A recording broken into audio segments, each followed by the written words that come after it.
விஜய் அவர்கள் இந்த மேடையில் உட்கார்ந்துகிட்டு அவருடைய கட்சியை சேர்ந்த பெண்கள் 2 பேரை விட்டு 1000 ரூபாய் கொடுக்குறீங்க, 1000 ரூபாயில என்ன பயன் அப்படின்னு கேக்குது ஒரு பொண்ணு. அதை விஜய் ஆமோதிக்கிறாரான்னு எனக்கு தெரியணும். முதல்ல விஜய் பேசும்போது சொல்லணும்ல, பேசுன தங்கச்சி என் கருத்து தான் பேசுனுச்சுன்னு. அண்ணா வாங்கண்ணா அண்ணா வாங்கண்ணாங்கிற இங்க தமிழ்நாட்டில் ஒரே ஒரு அண்ணா, எந்த அண்ணா அறிஞர் அண்ணா மட்டும் தான் எனக்கு தெரியும். அவர் சொன்ன வழியாக நடந்துகிட்டு இருக்கு. நீங்க இப்ப பெண்களுக்கு 1000 ரூபாய் வேணாங்கிறீங்களா? நம்ம விஜய் கேட்க வேண்டிய கேள்வி என்ன அப்படின்னா, பள்ளிக்கூடத்தில் படிக்கிற பிள்ளைகளுக்கும் கல்லூரியில் படிக்கிற பெண்களுக்கும் மாசம் 1000 ரூபாய் கொடுக்குறமே வேண்டாமா? அது நீங்க ஆதரிக்கிறதே இல்லையா? எஸ்ஆர் சொல்லணும்ல, சும்மா எதிர் பொம்பளை பிள்ளை பேச விடக்கூடாதுல்ல.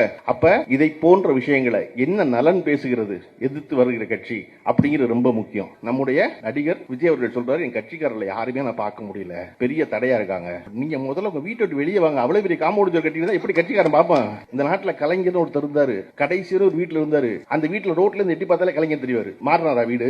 எம்எல்ஏ மாறினாரா? இன்னொரு முக்கியமான செய்திகள் சொல்லணும், அந்த வீடு அவர் முதல் முறையாக எம்எல்ஏ ஆவதற்கு முன்னராக வாங்கியது வீடு. அவர் சினிமாவில் வசனம் எழுதி கார் வாங்கி வீடு வாங்கி அப்புறம் எம்எல்ஏ ஆனார் கலைஞர். வீடு வாங்கினது 1955, அவர் எம்எல்ஏ ஆனது 1957. அப்ப அந்த வீட்டுல மாறாம கடைசி காரணம் இந்த தொண்டர்களை விட்டு நாம் எந்த ஒரு பொழுது விலகக்கூடாது அப்படின்னு அவர்கள் கண் பார்வையிலேயே இருந்தவர் கலைஞர். அவர்களை எல்லாம் பார்த்து வந்ததுனாலதான் இன்னைக்கு மாசு அண்ணனும் தங்கந்த சொன்னா அவ்வளவு பேரையும் அவ்வளவு இணக்கமா வச்சிருக்காங்க. இந்த நாள் விஜய் சொன்னார்ல, தமிழக வெற்றி கழகத்துக்கும் திமுகவுக்கு தான் போட்டி, எங்களுடைய ஒரே எதிரி திமுக தானே பாருங்க. அதை முதல்ல சொன்னவர் காமராஜர். முதல்ல காமராஜர் சொன்னது 1958 சட்டசபையில் சொன்னா எங்களுடைய ஒரே எதிரி திமுக தான். அப்ப நம்மளை யாரு மிகச்சிறந்த எதிரியாக நினைத்தார்களோ அவர்கள் பெயரையும் வைத்து மகிழ்ற கட்சி தான் திராவிட முன்னேற்ற கழகம்.